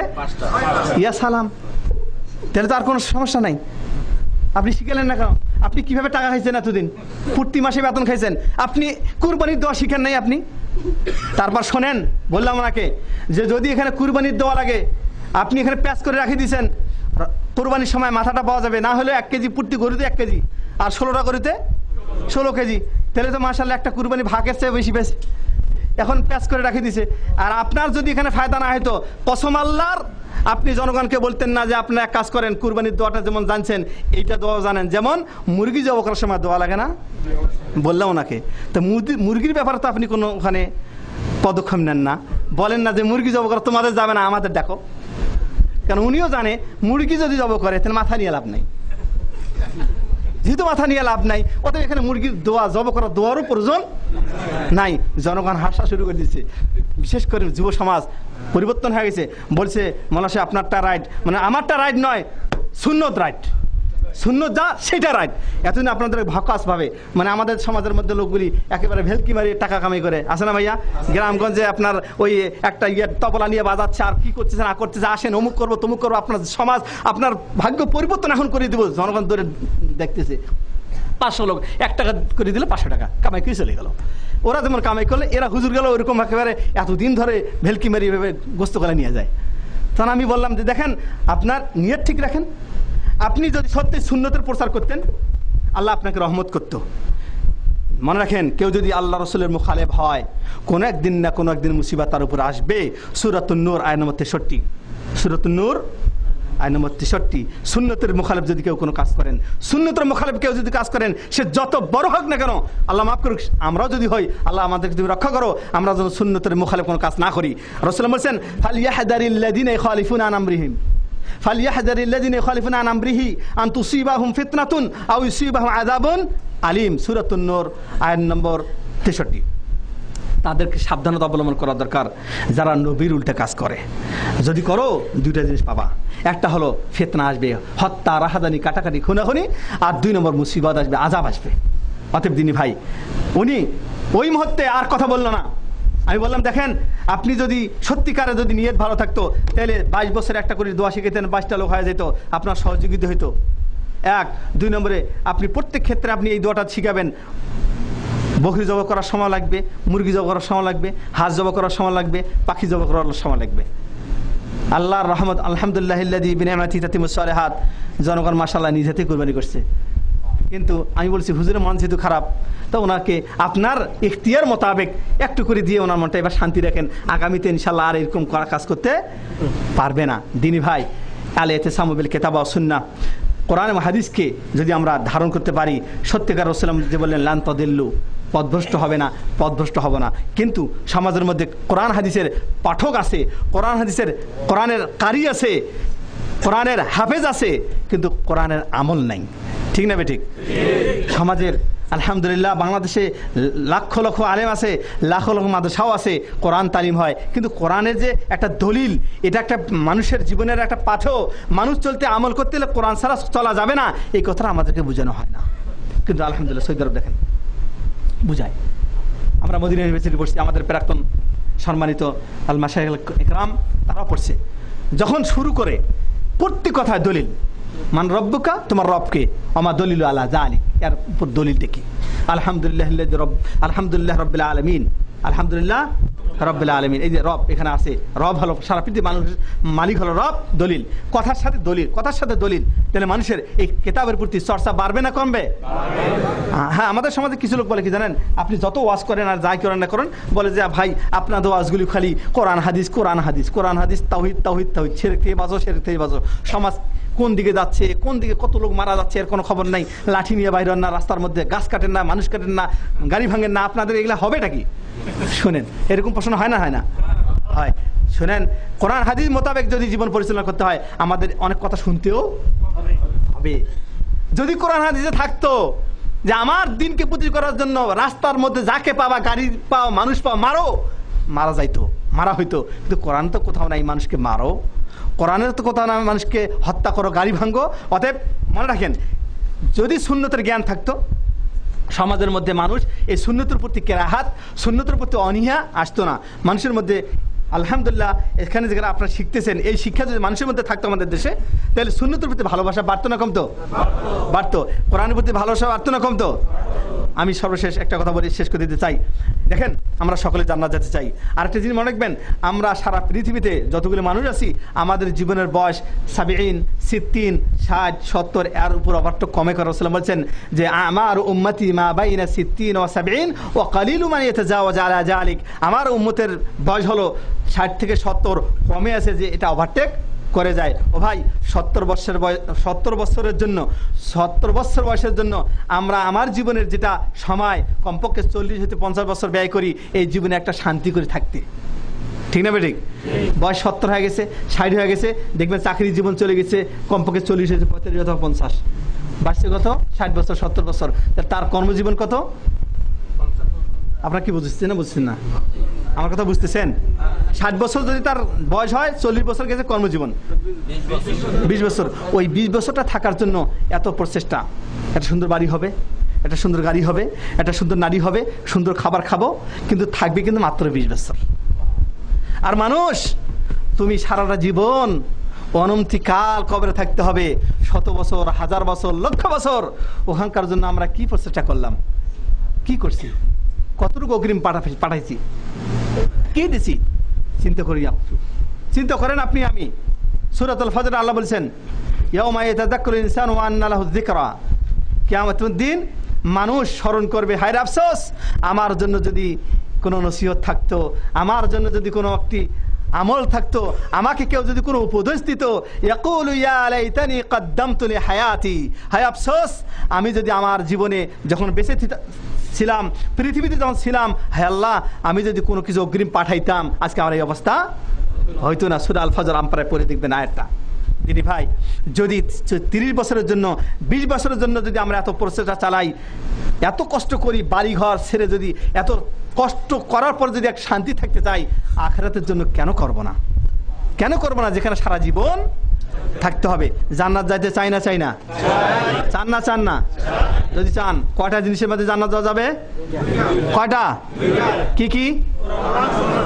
কোরআন, কোরআন, এর বাইরে তৃতীয় আর নাই, নাই, স্পষ্ট কথা। জান্নাত যাওয়ার জন্য দুইটাই, কোরআন পড়বেন, আমল করবেন, কোরআনে যা আছে চেষ্টা করবেন, হাদিসে যা তদন্ত আমল করবেন। মনে করেন নামাজ পড়তে বলছে কে? কি বলছে ভাইয়া? এই নামাজটা জোহরের 5 রাকাত পড়বো না 6 রাকাত পড়বো? মাশাআল্লাহ, ঠিক আছে আপনাদের বিবেক। 5 রাকাতও পড়া যাবে না, 6 রাকাতও পড়া যাবে না। কয় রাকাত? কেন পড়বো? নবী সাল্লাল্লাহু আলাইহি ওয়াসাল্লাম বলছে। যেমন এখানে আমাদের বিবেক ঠিক আছে ভাইয়া, প্রত্যেক ক্ষেত্রে বিবেকটা ঠিক রাখতে হবে। মাজারে যাওয়া যাবে না, কেন যাবে না? রসুল জানি, রসুল বলেনি, সাহাবা জানি, তাবি জানি, তাবে জানি, সালফে সালিহিন বলেনি। ভাই স্টপ, থেমে যান। নামাজের ক্ষেত্রে যেমন আপনি সচেতন, 4 রাকাত 5 রাকাতের ব্যাপারে প্রত্যেক আমলে আপনাকে সেভাবে সচেতন হতে হবে। দলিল নেন, যদি জান্নাত যাইতে চাই তাহলে নবীর অনুসরণ ছাড়া জান্নাত যাওয়া যাবে না। এইটা দলিল দিয়ে আমি শেষ করতেছি। হাদিসটি আছে বুখারীতে, কিতাবুল ইতিসাম, কিতাবুল ইতিসাম আর বাব আল ইক্তিদা বিসুনান, আল ইক্তিদা বিসুনান। হাদিস নাম্বার হলো 7280, 7280 হাদিস নাম্বার 7280। আর কোথায় আছে? বুখারীতে, অধ্যায় কিতাবুল ইতিসাম, কিতাবুল ইতিসাম, বাবুল ইতিসাম বিল কিতাব ওয়াস সুন্নাহ, বাবুল ইতিসাম বিল কিতাব ওয়াস সুন্নাহ, বাব কিতাবুল ইতিসাম, তারপর বাবু ইক্তিদা বিসুনান। সেখানে 7280 নম্বর হাদিস রাসূলুল্লাহ বলতেছে, শুনেন, আবু হুরায়রা বর্ণিত, আন আবি হুরায়রা রাদিয়াল্লাহু তাআলা قال قال رسول الله صلى الله عليه وسلم كل امتي يدخلون الجنه। প্রত্যেক উম্মতে আমার জান্নাত যাবে, প্রত্যেক উম্মতে জান্নাত যাবে। আপনাকে আব্দুল হাকিম ভাই হোক বা ভাই এজাজ হোক, সম্মানিত শাইখ বলল যে আপনারা যারা আছেন সকলেই উমরা যাবেন ইসলামী সেন্টার থেকে, খুশি না বেজার? অনেকে বললেন যে হুজুর উমরা তো অনেকবার করছি, উমরার মন চায় না, হজ করতে যাই। মনে করেন বললে যে হজ করতে যাবেন, যে আপনারা সকলে হজ করতে যাবেন, খুশি না বেজার? অন্তর দিয়ে খুশি। তা শুনেন, এরপরে যদি শাইখরা যদি বলে যে না আপনারা তো সকলে যাবেন, তবে কি বলছে? অথবা কিন্তু, তাহলে এখানে কিছু ছাড় হবে, কমে কিছু যাবে। প্রথমে বলছে আপনারা সকলে যাবেন, কিন্তু বলে নেই, পরে বলছে সকলে যাবেন কিন্তু, তাহলে এখানে সন্দেহ আছে না নাই? রাসূলুল্লাহ বলেন কুল্লু উম্মাহ, কুল মানে কুল মানে সব, উম্মতি আমার উম্মত ইয়াদখুলুনাল জান্নাহ, জান্নাতে প্রবেশ করবে। কে জান্নাত চায় না ভাইয়া? আল্লাহ তুমি কবুল করো। বলেন আমার উম্মত সকলেই জান্নাতে প্রবেশ করবে ইল্লা মান আবা, কিন্তু আমার উম্মতের মধ্যে কেউ কেউ আছে জান্নাত যাইতে অস্বীকার করবে, যাইতে কি অস্বীকার করবে। এটা আশ্চর্য জিনিস। আপনার কাছে আশ্চর্য লাগছে না লাগছে না? এটা কেমন কথা, জান্নাত যাইতে অস্বীকার করে? সাহাবাদের কাছে তাই হয়েছিল। তাই বলো ক্বালু ইয়া রাসূলুল্লাহ ওয়া মান ইয়াবা, ইয়া আল্লাহর রাসূল সাল্লাম জান্নাত যাইতে আবার অস্বীকার করে এমন কে আছে? রাসূল বলেন হ্যাঁ শোনা আছে, মান আতাআনি, যে আমার অনুসরণ করবে দাখালাল জান্নাহ, সে জান্নাত যাবে। সুবহানাল্লাহ। আর ওমান আসানি, আর যে আমাকে অস্বীকার করবে, আমার অনুসরণ করবে না, ফাকাদ আবা, সে জান্নাত যেতে অস্বীকার করবে। হাদিসটি বুখারীতে ৭২৮০। কথা বুঝতে পারছি না পারিনি? বুঝছেন না বোঝেন নাই? অতএব আপনারা জান্নাত যাইতে চান না চান না? সহজ কথা বোঝেন ভাইয়া। আল্লাহ আপনাদের বুঝার তৌফিক দান করুক। বলেন আমিন, বলেন আমিন। তাহলে দুইটা জিনিসের মাধ্যমে আপনারা আমল করার চেষ্টা করবেন। এই দুইটা জিনিসকে ধারণ করবো আমরা, কোরআন হাদিস, কোরআন হাদিস, কোরআন আর কি, আর বাইরে কোনো কথা নাই। কোরআন হাদিসের বাইরে যা বলুক না কেন, এখন আপনি বলবেন যে আমরা সাধারণ ব্যক্তি কিভাবে কোরআন হাদিস দিয়া বুঝবো এটা কোরআন আছে না নাই? আপনাদেরকে আমাকে সমাজের মধ্যে বিশেষ করে যারা কোরআন হাদিসের বিরোধী শক্তি, তারা সাধারণ ব্যক্তিদেরকে একটা ভালো একটা ফন্দির মধ্যে রাখিয়ে দিচ্ছে। কি বলে জানেন? ওই অলিমদ্দি, তুমি হঠাৎ করে কোরআন হাদিস বলতেছো, তুমি কোরআনে কি জানো? বলে না বলে না? যে লোকটা এতদিন মাশাআল্লাহ এখানে এলেম শিখতে শিখতে শিখতে একটা পর্যায়ে চলে গেছে, হঠাৎ করে যখন ধাক্কা খায় তখন পিছিয়ে চলে আসে। আসলে তো রে, আমি তো কিছুই শিখি নাই। এত বড় একজন আলেম, মাথায় বড় একটা পাগড়ি, আসলে শুনলাম নাকি দৌড়া ফারেক, আবার কামেল, তারপর অমুক, তারপর তমুক, তাফসির নিয়ে হাদিস নিয়ে অভাব নাই। আর আমার মতো একজন ব্যক্তি দাঁড়িয়ে রাখার পর তার সাথে দাঁড়াবো, এটাও কেমন হয়? সমাজও আপনাকে মানিয়ে নিচ্ছে না, অমুকও মানিয়ে নিচ্ছে না, তমুকও মানিয়ে নিচ্ছে না, আপনার ভিতরে ভয় সৃষ্টি হচ্ছে। দিনী ভাই মনে রাখেন, মনে রাখেন আল্লাহ রাব্বুল আলামিনের কোরআন আয়াতটা মনে রাখেন। আপনার ভয় করার কোনো কারণ নাই। আপনি কাকে মানতেছেন? কোরআন এবং হাদিসকে। সূরাত হামিম সিজদা অথবা সূরাতুল ফাসিলাত বলা হয়, আল্লাহ বলেন ইন্নাল্লাযিনা ক্বালু রাব্বুনাল্লাহু সুম্মা ইসতাকামু, যারা আল্লাহকে রব হিসেবে মেনে নিছে, বলছে আমার প্রতিপালক কে? আল্লাহ। ইন্নাল্লাযিনা ক্বালু রাব্বুনাল্লাহু সুম্মা ইসতাকামু তাতানাজ্জালু আলাইহিমুল মালায়েকা, তাদের উপর আল্লাহর ফেরেশতা অবতরণ করে। সুবহানাল্লাহ। তাতানাজ্জালু আলাইহিমুল মালায়েকা আল্লা তাখাফু ওয়া লা তাহজানু ওয়া আবশিরু বিল জান্নাতিল্লাতী কুনতুম তুআদুন। আল্লাহ বললেন তোমাদের কোনো ভয় নাই, তোমরা মানুষের কাছে মারাবা নেওয়ার জন্য আল্লাহ রাব্বুল কিতাবকে ধরো নাই, মানুষের কাছে মারাবা নেওয়ার জন্য রাসূলের সুন্নতকে পালন করো নাই, আল্লাহর কাছে জান্নাত নেওয়ার জন্যই আমরা কোরআনকে কি করছি? ধরছি। আমরা কিয়ামতের দিন জান্নাত যাব এই আশা আকাঙ্ক্ষা নিয়েই আমরা সুন্নতকে পালন করি। অতএব উনি আমাকে কি বললো, ইনি আমাকে কি বললো, এটা আপনার দেখার বিষয় নাই। যেমন বেলাল রাদিয়াল্লাহু তাআলা আনহু যখন মক্কার মধ্যে ইসলাম কবুল করলেন, একজন কালো কুৎসিত হাবশি, দেখতে কেমন একেবারে অনেক ভিন্ন এলাকার লোক, তিনি আরবিও জানে না, সে ইথিওপিয়া থেকে আসছে। আর এখানকার লোকগুলি সব ধনশীল, সব বড় লোক, সব উচ্চশিক্ষিত, সব কবি সাহিত্যিক। আর বেলাল বিন রাবাহ এরকম একজন ব্যক্তি আসি বলছে আমি ইসলাম আহাদ আহাদ, এটা তো হতে পারে না, মেনে নিতে পারে নাই। তার ওরা বলছে তোমার সমাজের সাথে আমাদের সমাজ মিল হয় না, তোমার চেহারার সাথে আমাদের চেহারা মিল হয় না, তুমি আমাদের দাস আর আমরা তোমাদের হইলাম মুনিব, অতএব তুমি আমাদের কাছে আসি মাতব্বরগিরি করবে, এটা তো হতে পারে না। কিন্তু ইসলাম, যদি আপনি কোরআন হাদিস শিখেন, আপনাকে ইজ্জত দেওয়ার জন্য মানুষের দরকার হবে না, আপনাকে সম্মান দেওয়ার জন্য কারো মাধ্যম লাগবে না, আপনাকে সম্মান আল্লাহ সুবহানাহু ওয়া তাআলা দিবে। আল্লাহ সূরাতুল মুনাফিকুনের মধ্যে বললেন ওয়ালিল্লাহিল ইজ্জাতু ওয়ালিরাসূলিহি ওয়ালিল মুমিনিন ওয়ালাকিন্নাল মুনাফিকিনা লা ইয়ালামুন। সূরাতুল মুনাফিকিনে আল্লাহ বলেছেন ওয়ালিল্লাহিল ইজ্জা, সম্মান কার জন্য? বলে রাসূলিহি, আর কার জন্য? আর মুমিনের জন্য। তাহলে এই ইজ্জত সম্মান কে দিবে? আল্লাহ দিবে। আপনি যদি সত্যি আপনার মধ্যে ইলম থাকে আর এম চর্চা করেন কোরআন হাদিস, আর সেই কোরআন হাদিসের দাওয়াত যদি আপনি প্রচার করেন, তাহলে আপনি একজন আল্লাহ রাব্বুল আলামিনের নিয়ামত প্রাপ্ত ব্যক্তি। আল্লাহ আপনাকে কল্যাণ দিছে। হাদিসটা নেন, ক্বালা রাসূলুল্লাহ সাল্লাল্লাহু আলাইহি সাল্লাম মান ইউরিদুল্লাহু বিহি খায়রা ইউফাক্কিহুহু ফিদ্দীন, আল্লাহ যার কল্যাণ চায় তাকেই এই ধর্মীয় জ্ঞান অর্জন করার তৌফিক দান করে। সুবহানাল্লাহ। অতএব আপনারা যারা এখানে বসে আছেন, রাত 10টা বাজে গেছে, আপনি ইচ্ছা করলে মাশাআল্লাহ মাগরিব নামাজ পড়ে আয়েশা নামাজ পড়ে খেয়ে ঘুমাতে পারতেন, কিন্তু আল্লাহ আপনার কল্যাণ চাইছে বিধায় আপনি এখানে আসছেন। আলহামদুলিল্লাহ বলেন, একটু আস্তে করে বলেন। আল্লাহ তুমি কবুল করো। রাসূলুল্লাহ বলেন মান ইউরিদুল্লাহু বিহি খায়রা, আল্লাহ যার কল্যাণ চায়, মান মানে যার, ইউরিদু আরাদা ইউরিদু মানে চায়, আল্লাহ মানে আল্লাহর ফাইল, মান ইউরিদুল্লাহু বিহি খায়রা, আল্লাহ যার কল্যাণ করতে চায়, ইউফাক্কিহুহু ফিদ্দীন, আল্লাহ তাকে তৌফিক দান করে ধর্মীয় জ্ঞান অর্জন করার। আর ধর্মীয় জ্ঞানের মধ্যে কোন জ্ঞানটা উত্তম? কোরআন এবং সুন্নত। কোরআন এবং কি সুন্নত। এই কোরআন সুন্নতের জ্ঞান অর্জন যারা আপনারা করতেছেন, একে আঁকড়ে ধরে আমল করার চেষ্টা করবেন। কারণ হলো রাসূলুল্লাহ বলেছেন, মান সালাকা তরিকান ইয়ালতামিসু ফিহি ইলমা সাহালাল্লাহু লাহু তরিকান ইলাল জান্নাহ। মুসলিম শরীফের হাদিস। রাসূলুল্লাহ বললেন, যে ব্যক্তি ইলম অর্জন করার জন্য বাড়িতে বাইরে যায়, আল্লাহ রাব্বুল আলামিন ওই ব্যক্তির জান্নাত যাওয়ার রাস্তা সহজ করে দেয়। সুবহানাল্লাহ। অতএব সম্মানিত উপস্থিতি, সম্মানিত দিনদার, ইমানদার, প্রাণপ্রিয় প্রবাসী মুসলমান ভাইরা, এখানে আমরা শেষ করে যাচ্ছি। আপনারা দয়া করে কোরআন হাদিসের বাইরে কোনো আমল করার চেষ্টা করবেন না।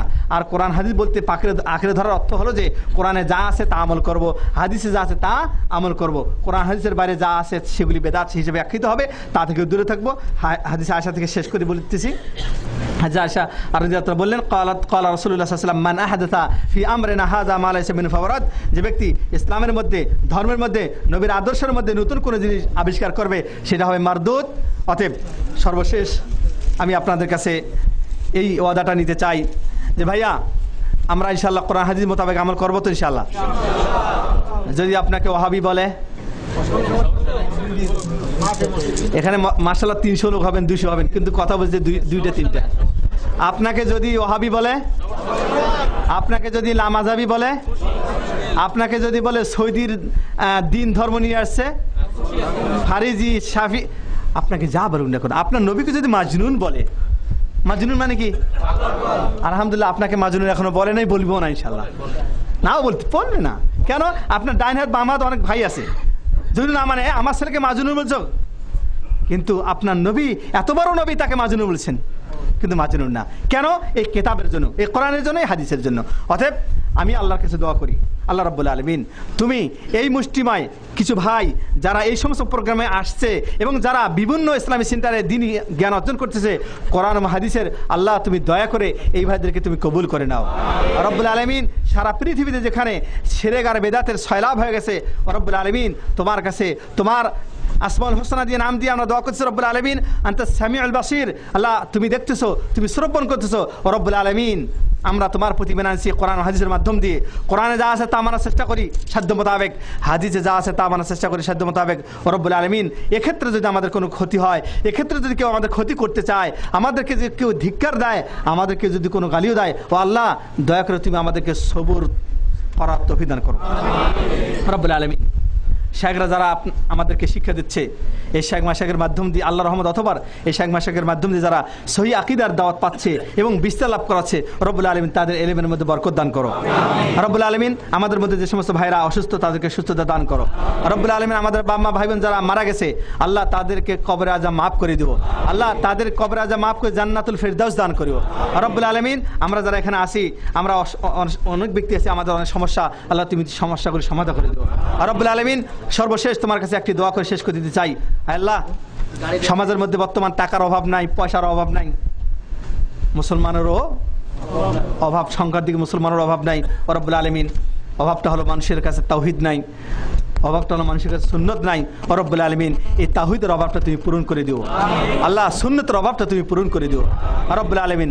আর আমাদের মৃত্যুর আগে এই তাওহীদের বাণী দিয়ে যাতে করে দুনিয়া থেকে শেষ নিঃশ্বাস ত্যাগ করতে পারি রব্বুল আলামিন, সেই তৌফিক আমাদেরকে সকলকে দান করিও। ওয়া আখিরু দাওয়ানা আলহামদুলিল্লাহি রাব্বিল আলামিন। সুবহানাকাল্লাহুম্মা ওয়া বিহামদিকা আশহাদু আল্লা ইলাহা ইল্লাল্লাহ আস্তাগফিরুকা ওয়া আতুবু ইলাইক ওয়া জাযাকুমুল্লাহু খাইরাল জাযা। আসসালামু আলাইকুম ওয়া রাহমাতুল্লাহি ওয়া বারাকাতুহু।